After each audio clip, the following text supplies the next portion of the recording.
to Tracing Your Family Roots. My name is Arline Sachs, and Sallyann Sachs is my co-host. And today we're going to talk about some success stories and some unusual stories. Sallyan's been the editor of Avotenu for 30 years. I cannot believe it's been that long. Co-owner and editor for 30 years. We years. just finished our 30th year. And Avotenu really means our fathers, and then you have a subtitle of? The International Review of Jewish Genealogy. And once a year you do stories of success stories of things. So one of the ones that intrigued me was about the 38-year-old woman who... Well, let me back up a little. I have to say something about the success stories. One of our friends who you know, Harold Rode, says we do these, we call them human interest stories at the end of the year. He says that issue is like eating too much rich cake all at once. So whereupon I tell him you don't have to read all the stories in one fell swoop. But most of the time your magazine is on how to do something or where to find resources, and every once in a while you really need to know that, hey, this really works. Well, that's a good point, because what we ask ourselves with each article, is this going to be helpful to our readers? Some of the articles, I must say we have another category, which I'll get to it in a minute, but it's always, will it be helpful? And I'm glad to hear that you find the human interest stories give you the motivation. You know, that they can do it, right. I can. So some of the, because as you pointed out, the subtitle is the International Review of Jewish Genealogy. It is focused on that.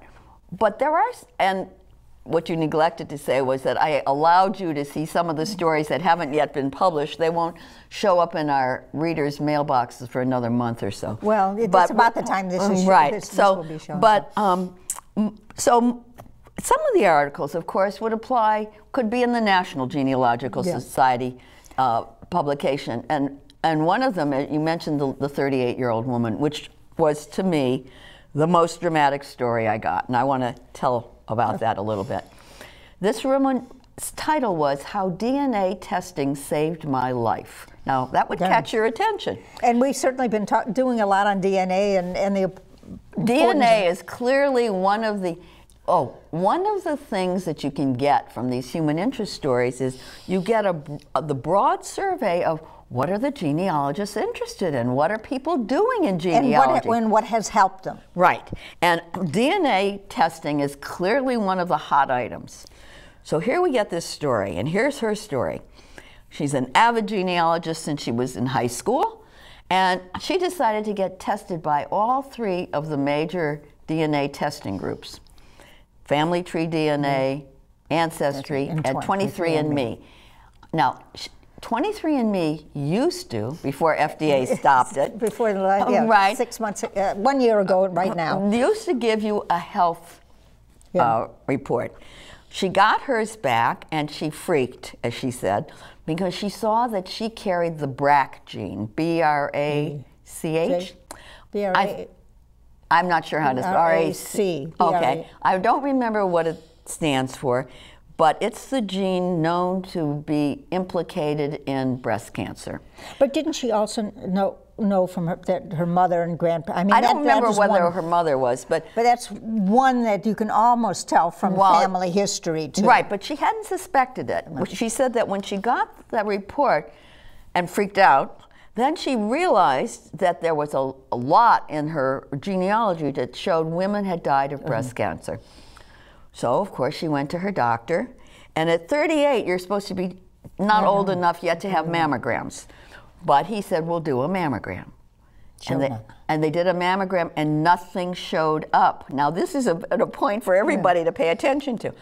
But he said, the protocol is that if you carry the BRCA gene, we also do an MRI. And where the mammogram didn't show it, the MRI did. And she had breast cancer.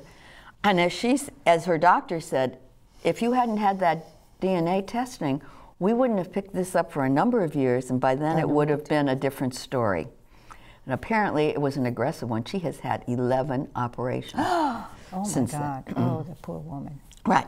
So they didn't get it all the first time? I have no idea. I don't know the details, but I will stick with her title.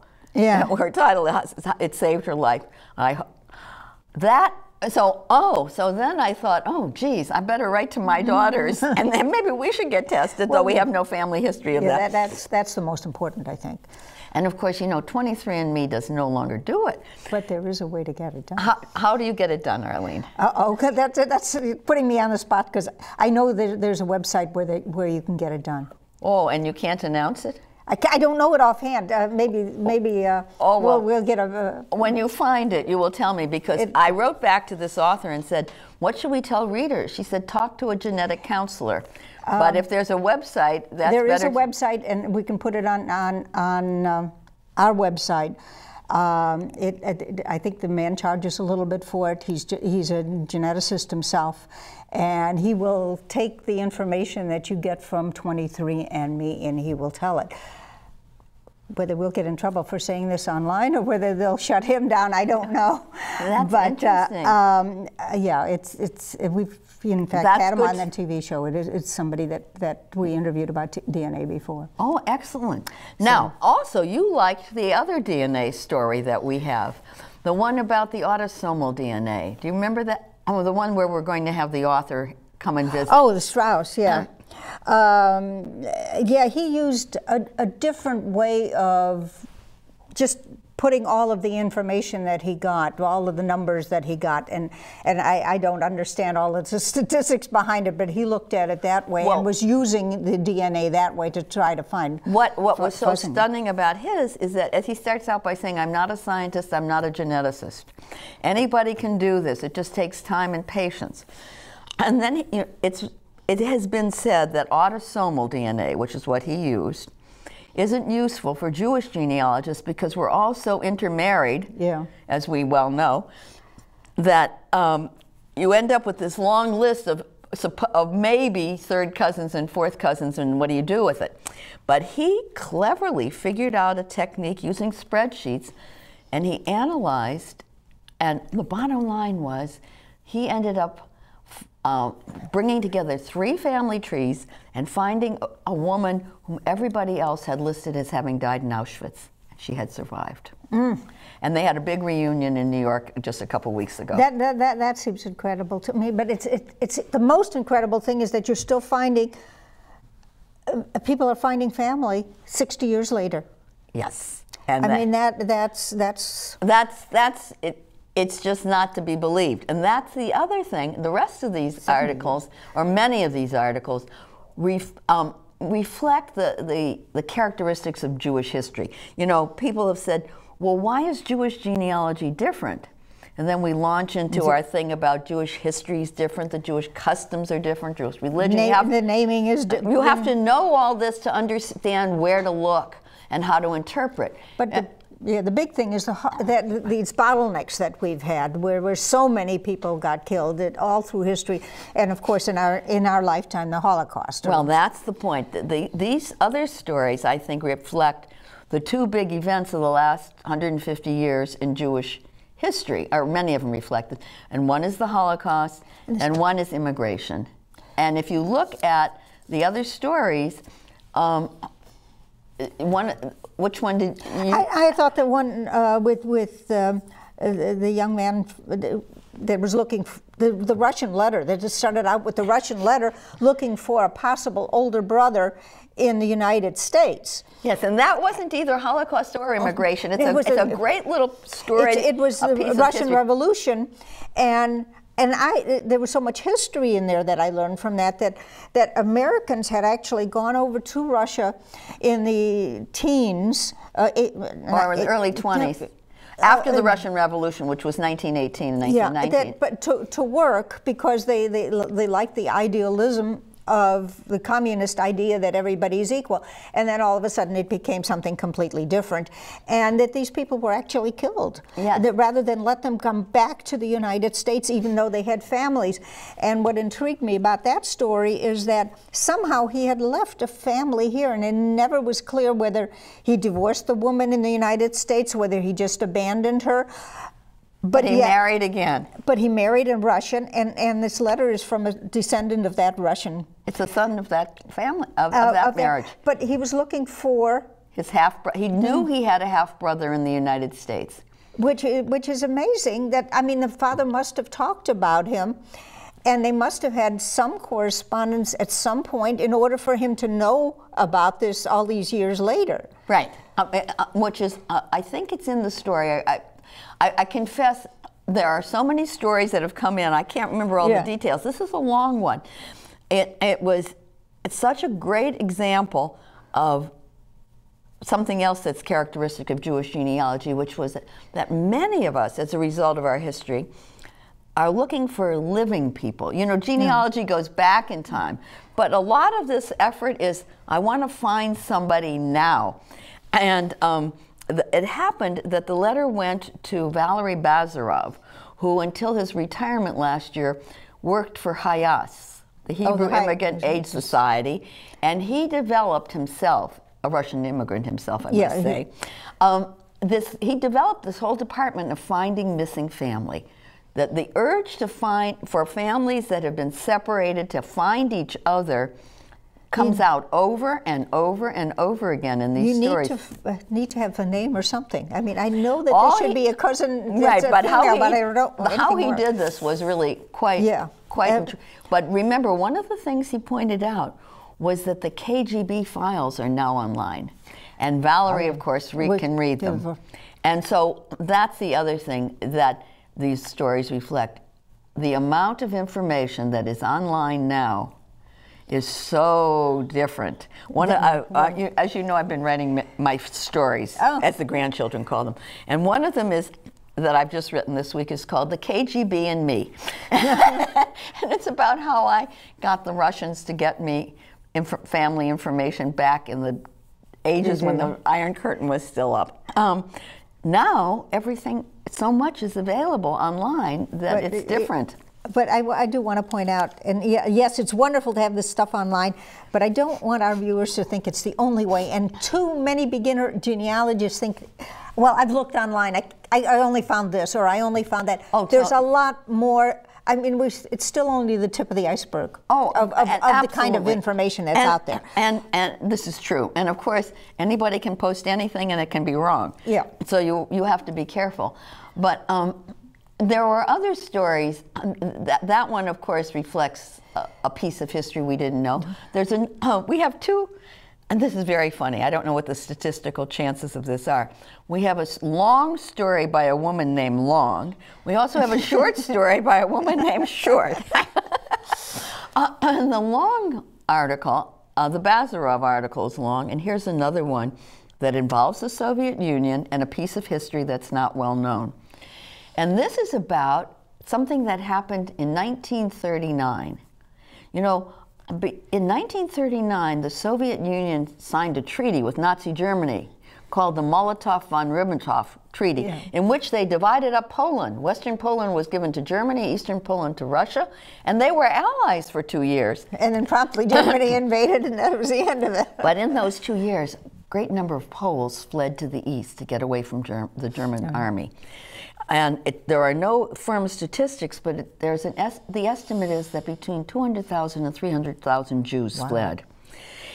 And one of the stories is about a family that did this, and how a woman here in the United States had been looking for a cousin, for traces of this cousin who had gone this way, and how she found, after all these years. And it's just, and it as she said, information from Siberia, information from Israel. But did either one of them register their things with Yad Vashem, the information with Yad Vashem, or did they go through that at all? I'm not really sure. I know she got some information from the International Tracing Service at one point, but she touched base with all these places, and it's a rivet. It's a long story, but it's riveting, and the persistence and the ingenuity is so remarkable. And I think that's important to read too that, you know, you're stuck and you see, oh, somebody did something this way. Well, maybe I can try. Even if it's not exactly the same thing, you try you get an idea from that to try something else, and that builds. Well, and one of the stories you read was called "Googling for Cousins." Do you remember that one by Randy Deitch? Oh yeah, okay. And his illustrates something else that I've noticed, which is that as time passes, more and more people seem to focus on a particular relative who interests them. It's as if, okay, I've done this chain of genealogy. I know who begat who back a certain number of generations. But along the way, I have found this one ancestor who really intrigues me. It could be also that you just happen to find more information about it. That could also be. Because in this case, this was a great uncle, his mother's uncle, who his mother had told him was a very eminent rabbi. Okay, being a rabbi, that always helps. Well, so from time to time he Googles, and this time he found, I don't remember how it worked, other people, he found comments that others had written about this rabbi. They were new comments. And he tracked down these people and found that they were cousins. And there's one said, and Randy is now living in Israel in Sfat, the place that we spell S-A-F-E-D, Safed. It's pronounced Sfat. T-Z. F-A-T. Yeah. Up in the Galilee. And he gets this letter from the United States, this email, and this woman says, oh yes, the great-grandson of that famous rabbi is living in Sfat. And it was around the corner. And so there he finds a third cousin, and he's invited to the Seder of the third cousin. He goes to the Seder, and he sees hanging on the wall the same picture of that rabbi that hung on his wall. Oh my God. So this thing of, I have to say, the Jewish world is small, and the intermarriage and overlap.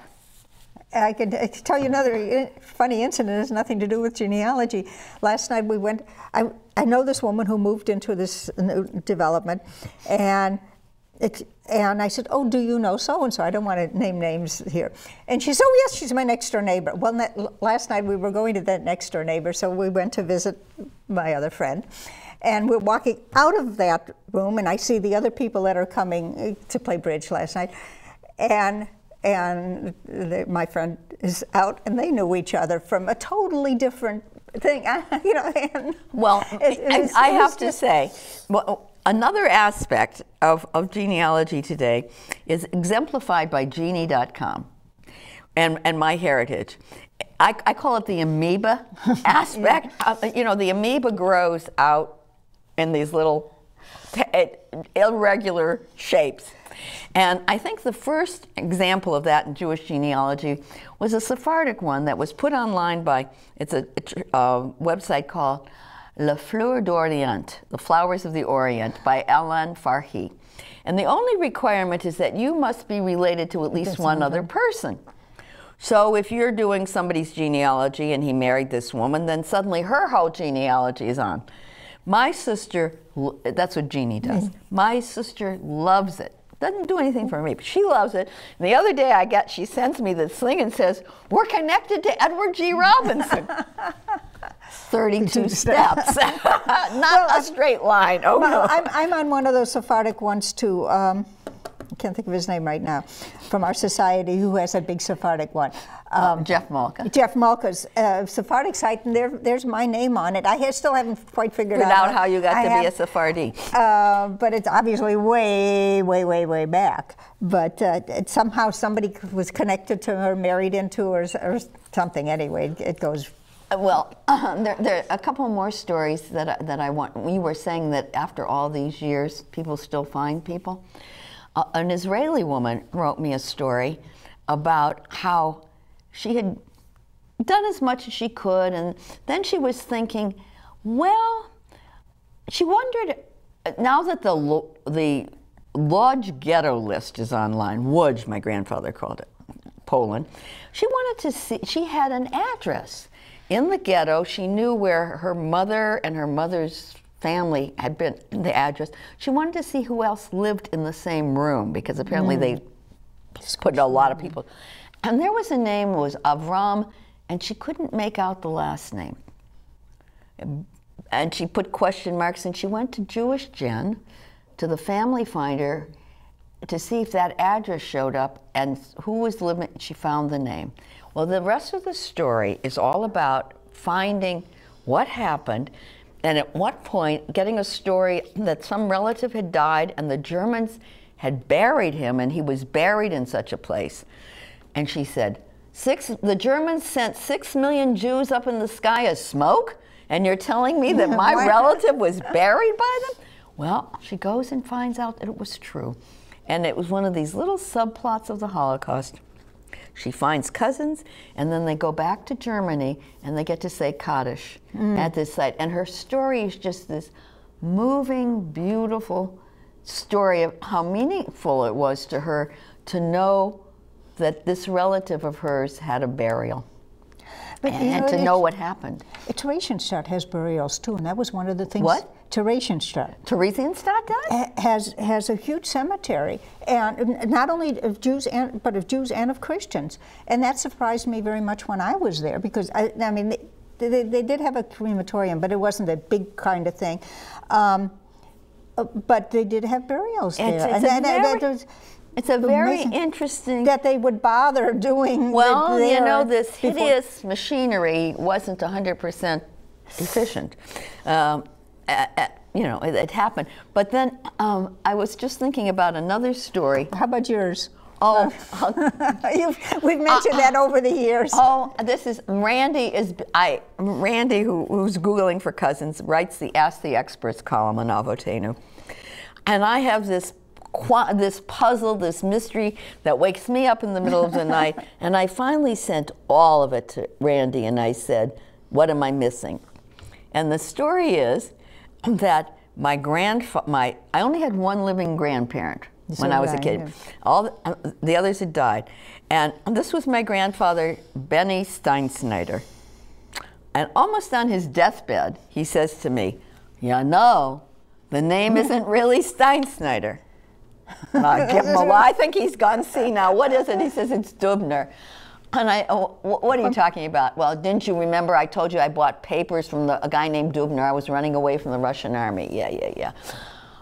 So he died, and I spent all this time looking for Dubner, can't find Dubner, and then I go back over, which is what you should do, every scrap of paper I have that I've collected about this family, and I find a letter that somehow hadn't connected.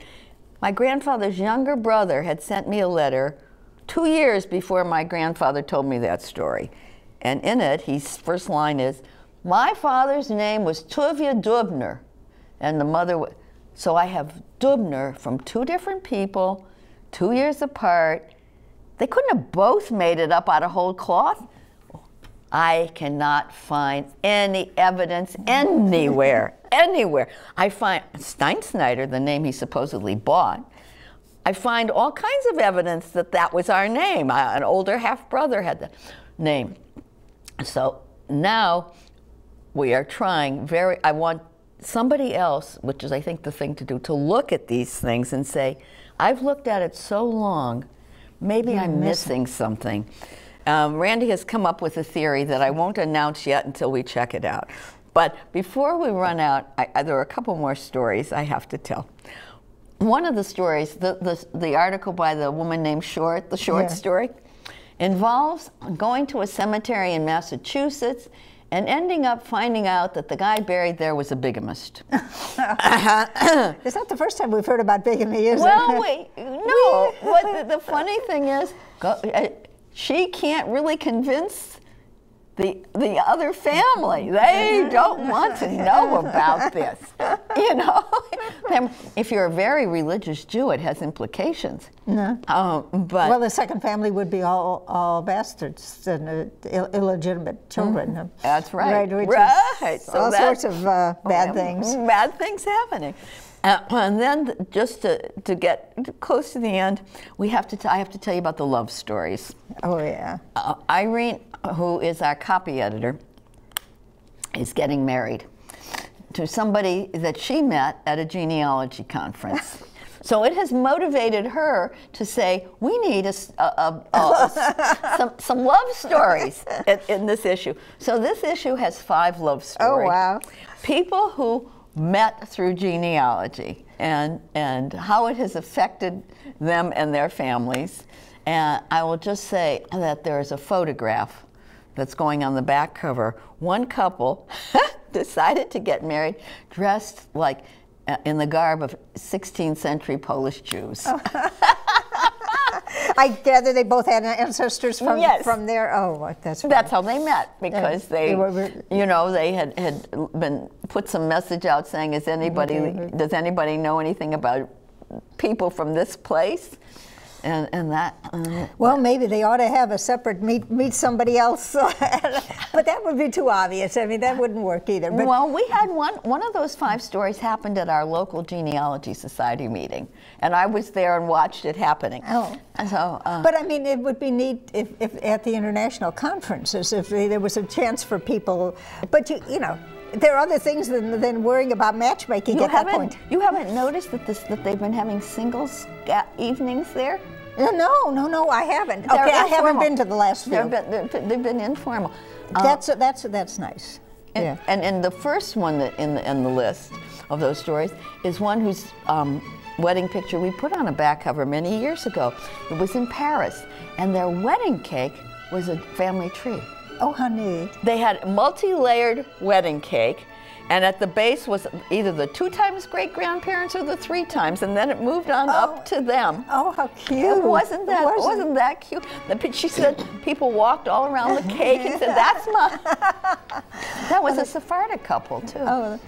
Very cute. Well, my daughter-in-law is a seamstress, and for their chuppah, she took pictures of when both of them were children. It wasn't exactly a family tree, but and had those embroidered on the... That's the interesting thing and the mystery, which is that somehow this connectedness is what really seems to be, to me, the psychologist, at the base of all this stuff. I mean, I love the puzzle and the history and figuring it out and the mystery and all that.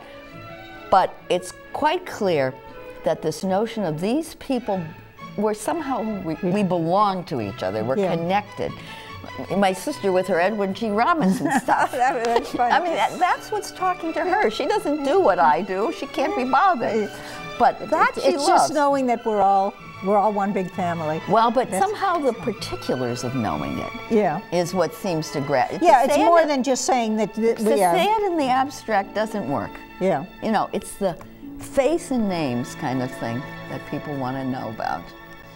So we did half an hour. Yep. Keep talking. All right, so what is it that we forgot to talk about? We got all of that in. So if you think we can talk about half an hour on the other stuff, I don't know.